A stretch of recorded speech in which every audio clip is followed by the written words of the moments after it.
The way Svensson talks about the Sargasso Sea and eels reminds me of John Keats's Ode on a Grecian Urn, where he's looking at this urn. This is a drawing he made of it, looking at the different figures and sort of wondering about what the life that they depict. He sees musicians and lovers and some kind of religious ritual sacrifice, and he wonders what was that. His reply is, I don't know and I don't want to know. Keats concludes by calling the vase cold pastoral, cold because of its resistance, its refusal to communicate. It does tease us out of thought as doth eternity. I think Svensson feels quite the same way about the eel, teases us out of thought, and that's what's liberating. That's what makes it useful, is it teases us out of that need to understand, and that's what makes it what Keats calls a friend to man. That's what makes it familiar. It makes it knowable in that sense of connaître, the familiar sense of intimate kinship. That's what makes it family. The mystery becomes a family mystery. Passing down this mystery across history is what holds us together, what sustains a kind of family or friendship, kinship, a knowing in the sense of familiarity, family bond across history, across the generations. It's a mutual mystery. And that's just how Svensson describes the history of trying to understand the mystery of the eel, that for so long was understood to be a number of different species rather than one species that undergoes these different stages of metamorphosis. It was perceived as several different species whose reproduction was mysterious. Insofar as its troubles, complicates, mystifies our conception of life and death. It seems to live in states that seem like death. It seems to capable of hibernating in states that seem inert, and that's why for so long it seemed capable of spontaneous generation just out of the dirt, because it's able to hibernate for so long, to just kind of close down metabolic function. Svensson describes how the eel continues to move after it should be dead. After its head's been removed, or even after its skin's been removed, or it's, cooking on the stove. He uses language to uncanny effect, like he describes the movement as sluggish, or he says after he removes the skin, the eel seems to calm down and twitch less, spasmodically. Just this kind of weird, zombie in between life and death. And the fact is that it still remains a kind of mystery to science. The reproduction and death of the eel has not been empirically described. It inhabits Europe, the center of civilization, since the beginning, Aristotle. And yet it reproduces in this very specific place, the Sargasso Sea, that defies our scrutiny. So the eel is a very specific index or metaphor for diversity per se. It teaches us in a uniquely rich and suggestive way what diversity means, what it means to be teased out of thought. This diagram shows the different life forms, and in particular the hypothesis, this hypothetical period of imprinting. The hypothesis is that during this glass eel stage, the eel is imprinted with a kind of awareness of the magnetic force of tides, and it's this imprinting that the eel carries with it and guides it back to its spawning grounds in the Sargasso Sea. So just mind-bending complexity. This edge environment, ecotone of brackish water between salt water and fresh water, this metamorphic stage of life is in tune to the magnetic force of tides. It's just so wild to contemplate. Another example of the power of a kind of metaphorical imprinting is Rebecca Solnit's discussion of the term motherhood, kind of traumatic circumstances of fascism in Argentina. She talks about how this activist group of mothers appropriate the category of motherhood as a kind of covering to communicate an awareness of the trauma. Simple, direct cause of reproduction, or recreating the family, reproducing the species. But as a metaphor, it becomes a means of communicating a new kind of politics, a cover for a new kind of politics, a costume. The role was a screen behind which they had a limited kind of freedom of movement in a system in which no one was truly free. That's what I want to suggest, about the idea of media. This covering represents obliteration, trauma, silencing, but it also represents an expressive mobilization of the medium itself, the paint and the canvas. Here are the transparent glass eels that I was just talking about, are responsible for this imprinting of the tidal magnetism, that after these subsequent stages of metamorphosis and even decades of time can lead them back to their spawning grounds. This image, again, it's so suggestive of this kind of patterning that defies linear narratives, such as are the kind of scientific understanding of reproduction that the eel so long continues to defy. In the chapter on Freud, there's an interesting quotation of Freud's description of the eels he's working on, which are in this later stage, trying to find the reproductive organs, which don't appear until this final stage when the eel is already migrating back to sea. So for so long, this freshwater eel was studied, and it baffled scientists that no reproductive organs were ever found. But there's a way in which I think we can hear in Freud's prose a kind of materialist poetics, like Rebecca Solnit describes in this painting. His search for the reproductive organs of the eel kind of overlap with his own, struggle of sexual self-understanding. Freud doesn't find any eel testicles, and he gradually grows more frustrated. Every night at 6:30, he takes a walk through the narrow alleyways of Trieste, past shops and restaurants, toward the sea, where the setting sun turns the water into a mirror, hiding all life underneath the surface.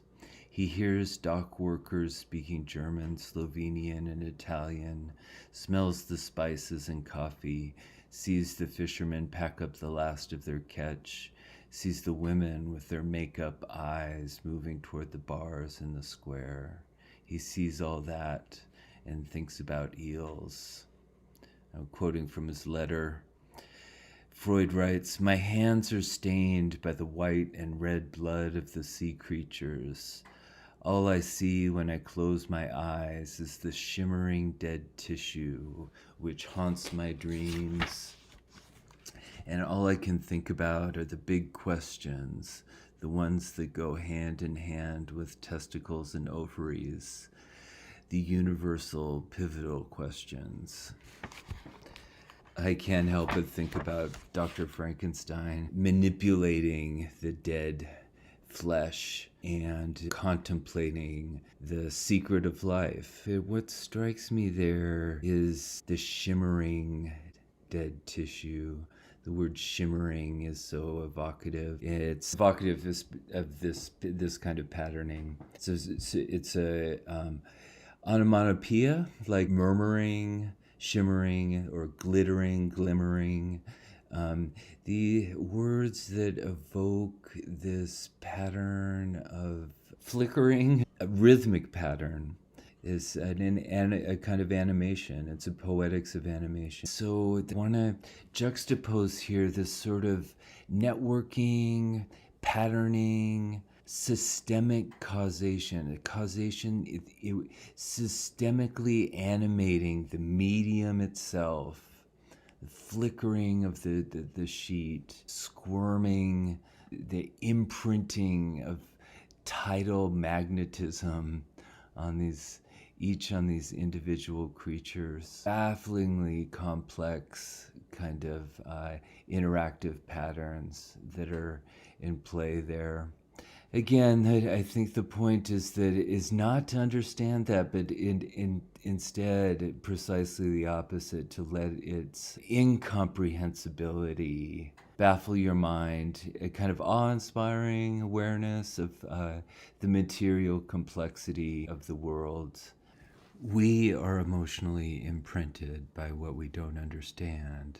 Imprinting by the environment that informs and organizes, arranges behavior on a systemic level. And I think that's precisely how Svensson describes the eel in his own personal story, as a kind of emotional imprinting that gives his life a kind of orientation. The interplay of memory and grief and fear as the dad is dying. Svensson recounts a memory of an episode that itself brings back a memory from much more earlier in his childhood that's uncanny. I hope you get a sense in this description of this narrative as of a kind of patterning, interlacing, systemic causation rather than a linear narrative causation. So they're sitting watching TV as his dad is suffering from the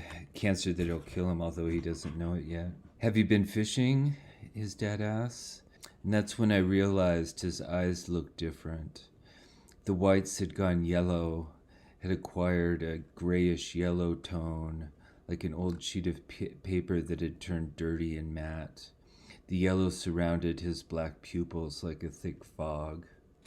I looked him in the eyes for a split second, and I must have reacted somehow, because he looked away and turned back to the TV. I sat next to him in silence, staring straight ahead without really knowing what had just happened. That's really amazing. I mean, again, it's like, that event, that split second of sharing a glance, like, confuses causal explanation. Did I look away, or did he look away? This confused but supercharged emotional experience. The causal, retracing it causally is impossible. But it just gets more deeply enmeshed in emotion and memory as he proceeds. We talked some more, but each time I looked at him, it was as if he were trying to avoid my gaze. He turned his head away as though hiding something from me. And I remembered a time when I was little and we were sitting around the kitchen table. It was in the middle of winter and snowy and cold outside. Dad was wearing a yellow knit hat with a blue crown on it. And when he took it off, the skin of his forehead was the same shade of yellow as the hat. "I've got jaundice," he said and chuckled, but I didn't understand that it was a joke. I asked Mum what jaundice was, and she said it was a disease of the liver and that it could be fatal, and I went scared and quiet. I thought Dad was dying, and I had no words to express my fear. Then he laughed and explained he was kidding, and it was just the hat rubbing off on him. I didn't dare to believe it. I had realized that if other people could fall ill and even die, then why not my dad? Why not me? I think that's pretty amazing.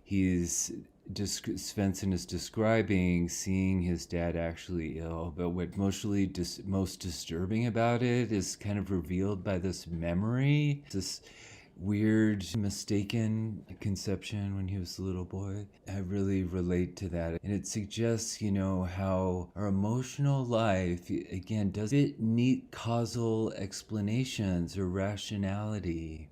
The way our fears, our what makes us sad goes back to real deep feelings that tend to recur in these uncanny ways, these confusing mysteries bring us closer to our emotional truth, our emotional reality, than rational causal explanations would. Indeed, quite on the contrary, reasoning them out, giving them a linear explanation, rationalizing them would dissolve the reality. Ask yourself what the reality is, the emotional reality is that Svensson is describing here. I mean, it's a confused, squirming mass of fear, grief, and love, I mean, that love is really at the base of it, as painful as it is. And, the yellow eyes, the yellow eel, yellow mud, are all intermeshed symbolically and emotionally. We're reading all of those interlaced. Another aspect of Freud that doesn't get mentioned in this book directly, but it indirectly, is Freud's account of the death drive in Beyond the Pleasure Principle. Freud's basic theory is that motive of life is sexual. He described this in terms of the pleasure principle, which is basically that although we're primarily motivated by our sex drive, civilization requires that it's often repressed and regulated in very strict ways. But this is all in obedience to what Freud calls the economy of the pleasure principle. Short-term repression yields longer-term maximization of pleasure for everybody. But during World War I, Freud discovered post-traumatic stress disorder, what was called shell shock. And the spectacle of not just the mass violence of the war, but this apparent self-tormenting of the mind, returning over and over to the source of trauma, re-inflicting pain upon itself, made Freud question the pleasure principle. And so he wrote these books, Beyond the Pleasure Principle and Civilization and Its Discontents, where he wondered, maybe our primary goal isn't growth and perpetuating life. Maybe our primary goal is death. Maybe we're essentially aggressive, destructive creatures fighting our sexual impulse to grow and striving to return to the inert state of death. So the rudimentary creature would, from its very beginning, not have wanted to change and grow and evolve. But in the last resort, it must have been the evolution of our Earth, its relation to the sun, that left its imprint on the development of organisms. So that life grew in spite of itself. But the conservative organic instincts have absorbed in force alterations in the course of life and have stored them for repetition. Thus they present the delusive appearance of forces striving after change and progress, while they're merely endeavoring to reach an old goal by ways both old and new. The final goal of all organic striving must rather be an ancient starting point, which the living being left long ago and to which it harks back again by all the circuitous paths of development. If we may assume, as an experience admitting of no exception, that everything living dies from causes within itself and returns to the inorganic, can say only that the goal of all life is death, and casting back, the inanimate was there before the animate. This interlacing of life and death is what Svensson describes, I think, at the end of chapter 4 in that beautiful passage about the eels writhing around one another and dying and sinking to the ocean floor, while tiny see-through willow leaves floated up toward the light and let the invisible current take them. This interplay. I think there's another beautiful passage with his dad evoking a kind of interplay of death and life in the description of illegal fishing. They're out on this private land, and the dad tells the boy to be scared if a train comes by and shines its light on them. He recalls, "I was both terrified and exhilarated. We set up our spillers faster than usual, glancing nervously at the railway, all the while poised to flee at the first distant sound of the approaching train. When it did come, it careered through the bend so much faster than I could have imagined. We turned off our flashlights and threw ourselves down in the grass. I pressed myself against the ground, doing my best to disappear, hiding my face and holding my breath. The train thundered past, and the whole meadow was illuminated when lightning makes time stop, and I imagined we really were invisible, and that my dad was lying there just like me, with his hands over his face, not breathing." It's an image kind of the eels melting into the earth. Time stops in the same way the hibernating eel seems to suspend time. But now the remembering Svensson, the author, writes that he thinks it was probably all staged by his dad. Now I'm thinking he was probably smiling, that he wasn't scared of being caught at all. Why would anyone care? How would they identify us? But was playing along for my benefit, that he staged the whole spectacle to make it more exciting. Maybe he was worried I would grow tired of it all otherwise. Oh, that's so sweet. This image of dissolving into the earth, death, time stopping is actually an expression of love. And then he goes on in the next pages to talk about this as a kind of ritual that's actually created his family, created his relationship to his father, who actually was not the person he thought he was. I always thought he and I were carrying on a tradition that had begun long before us, that he was doing for me what someone else had done for him, and those nights down by the river constitute some kind of continuity across time and generations, almost like a ritual. But he certainly never fished with his father, the man he called father. My grandfather, the one I called grandfather, didn't fish. Maybe Dad fished alone or with somebody else. His stories were my stories. It was as though there had been nothing before us. Was that the case? Did it start with the two of us? If so, did it have anything to do with the fact the person he called father and I grandfather was really someone else? Were our nights by the stream an attempt to compensate for something my dad hadn't had? To realize his own version of what a father and son could be to each other, a way of forging his own narrow path through life.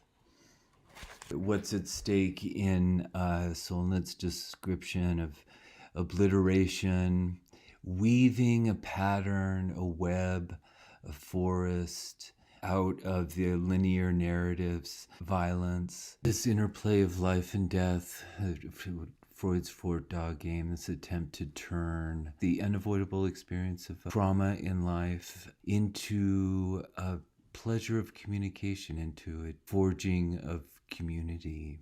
It's something we're always negotiating. That's what life is, in a way, is this sort of tension between the forces of life and death, and that we're always, what I want to emphasize, what I think is so, what's at stake is this achievement of communication, achievement of community in the face of inescapable, overwhelming pain and the reality of death in a certain respect that just defies representation, and yet we do it anyway, and yet we assert a concern for one another and for communicating. And that's something we're kind of now, as all too familiar with in the face of this pandemic. And viruses are, interestingly, like the eel, another really powerful example and metaphor for this tension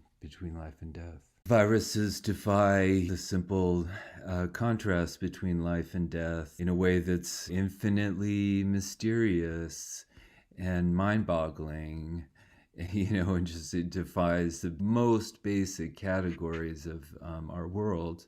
All of its evident morbidity, it's testing our capacity for love, right? It's growth as a society. So, what is a virus? If it's not a living entity, what is it? It's thought to be non-living because it can't replicate by itself. It has no capacity to store or produce energy. So it requires a living entity or a living organism for it to propagate. The elements that comprise a virus are also within cells. And so the question is, which came first? Did the cell with all its molecules come first, and then the virus somehow hijacked some of these molecules from a cell and created this brand new entity that then came back and became a parasite to our cell and hijacked our cell?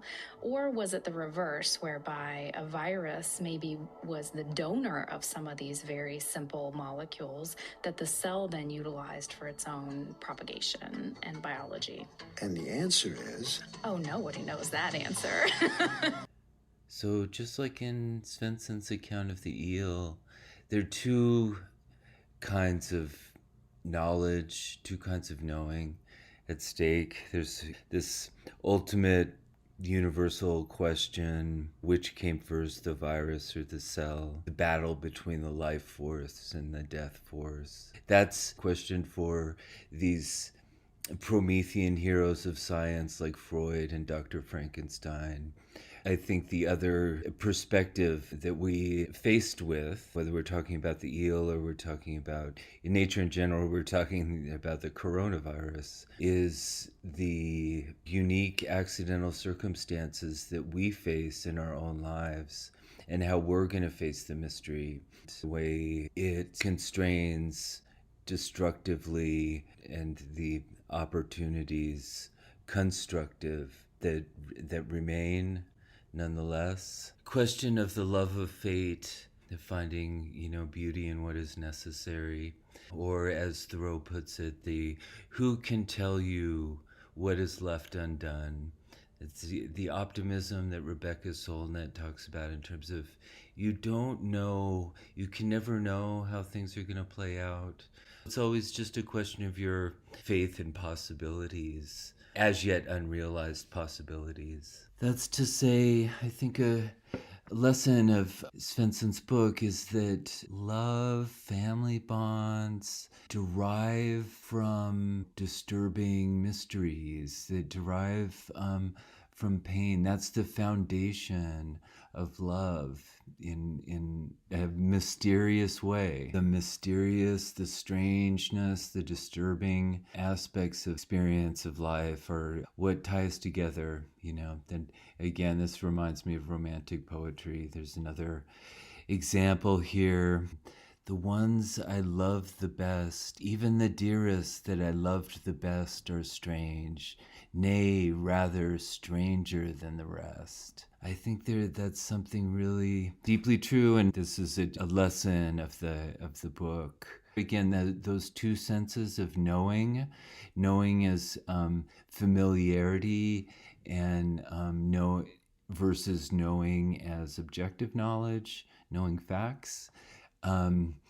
They work in diametrically opposed ways. So the more we love someone, the more intimate we are, intimately familiar. I think the more strangeness we're exposed to. That's a weird and maybe kind of tragic thing to say, but I think if you think about your deepest relationships, family relationships, isn't it true that they're also the most challenging and the most surprising? And I think that's a real deep lesson, a paradoxical lesson, that again we require metaphors like the eel to negotiate rather than understand.